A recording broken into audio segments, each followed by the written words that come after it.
அந்த அம்மாவை பார்த்தா நமக்கு ஒரு ரெண்டு விதமான ஆனந்தம்.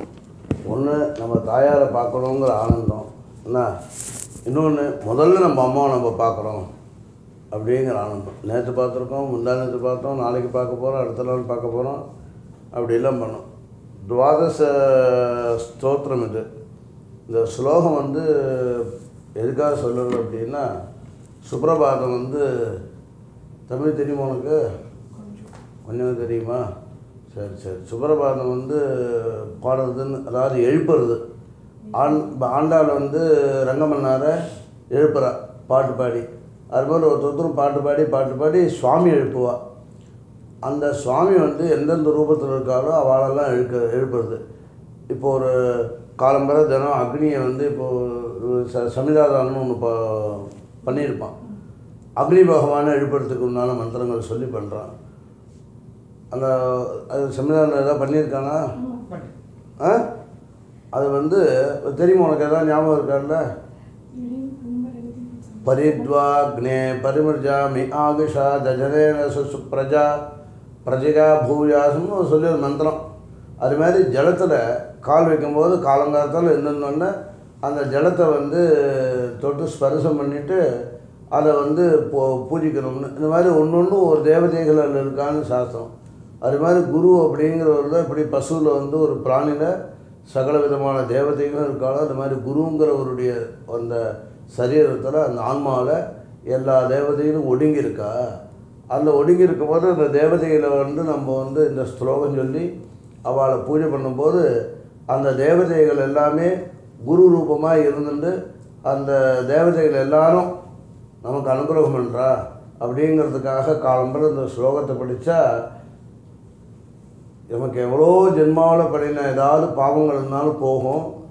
அதனால் இந்த ஸ்லோகம் சொல்கிறது தேவதைகளை எழுப்புறது மட்டும் இல்லை, அந்த தேவதைகள் ஒரே இடத்துல இருக்கிற தேவதைகளை பூஜிக்கக்கூடிய ஸ்லோகம் இது. அதனால் 12 ஸ்லோகம் இது. இந்த 12 ஸ்லோகமும் சொல்லி நம்ம குரு எப்படி எல்லா தெய்வங்களும் ஒரு இடத்துல ஒரு நிறைய சாமான்கள்லாம் போட்டு ஒரு லாக்கர்னு ஒன்று வைப்பான் பேங்கில். விலையுறந்த பொருளெல்லாம் லாக்கரில் தான் வைப்பான்.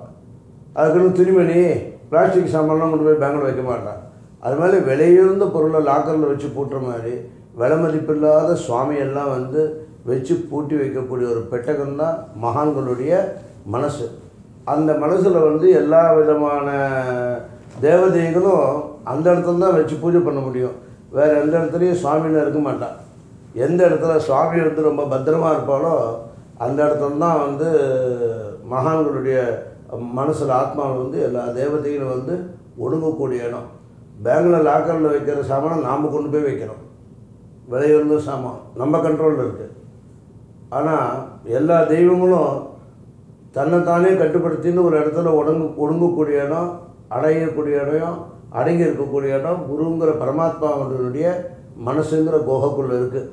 அதை என்ன பண்ணுறதுன்னா அதுக்குள்ளே இருக்கும்.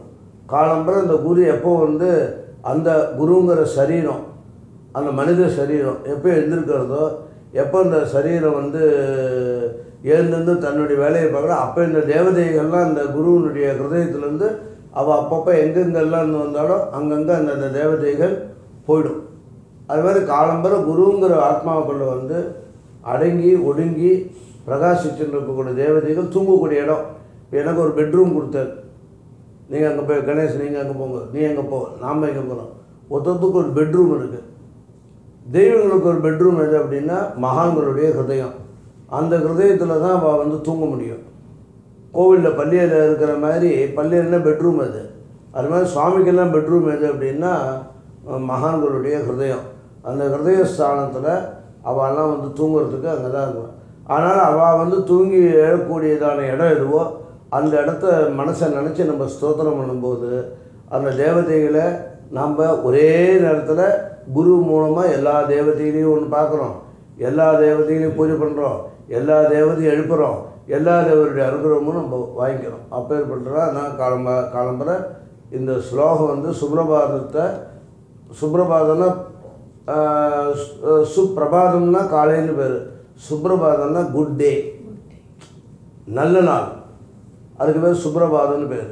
அதனால தான் காலம்பரம் இருந்தோம்னா கையை பார்க்கறது கராகிரே வசதே லக்ஷ்மி கரமத்திய சரஸ்வதி கரமூடேதி கௌரீச்ச பிரபாதே கரதர்சனம். பிரபாதேன்னா காலைன்னு பேர், சுப்பிரபாதன்னா நல்ல காலைன்னு பேர். அங்கே பிரபாதே கரதர்சனம்னு வருது. பிரபாதம்ங்கிற சொல்லுக்கு காலைன்னு பேர், சூங்கிற சொல்லுக்கு நல்லதுன்னு பேர். சுகம் அப்படின்னு சொல்கிறோம்லே அது மாதிரி சூங்கிற தரிசனம்னா பார்வை, சுதர்சனம்னா நல்ல பார்வை.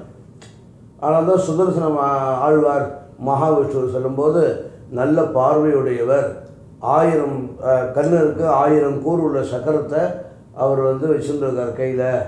என்ன சகஸ்திரார கும்பட்டுன்னு அவருக்கு மூலம் வந்துடும். அது மாதிரி நல்ல பார்வையோடு இருக்கக்கூடிய ஒரு இதுக்கு பேர் சுதர்சனம்னு பேர். அதனால் சுப்பிரபாதம் அப்படின்னா நல்ல காலை.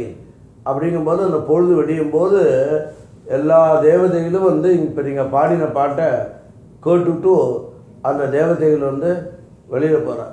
சரீரம் இருந்திருந்தாலும் கூட அந்த சரீரம் ஆத்மா சரீரத்துக்கு கட்டுப்பட்டு இருக்கு. ஆத்மா எப்போ சுவாமிலாம் இருக்கும்போது, சுவாமிலாம் போனதுக்கப்புறம் சரீரம் ஆத்மாவுக்கு கட்டுப்பட்டு இருக்கும். சுவாமி இருக்கும்போது சரீரத்துக்கு ஆத்மா கட்டுப்படும், சுவாமி இல்லாதபோது ஆத்மாவுக்கு சரீரம் கட்டுப்படும். அவ்வளோதான். அதனால் ஆத்மா மனசு புத்தி என்ன இதெல்லாம் சுவாமி நிறைஞ்சி இருக்கக்கூடியதான ஒரு இடத்துல போய் நம்ம இந்த ஸ்லோகத்தை சொல்லி நம்ம வழிபாடு பண்ணும்போது நமக்கு அன்றைக்கி நாள் பூரா சுவாமியினுடைய ஒரு அனுகிரகத்தோடு அன்றைக்கி எல்லாம் பீஸ்ஃபுல்லாக இருக்கும், ரொம்ப ஹாப்பினஸ் இருக்கும், ரொம்ப மனசில் ஆனந்தம் இருக்கும். அந்த மாதிரி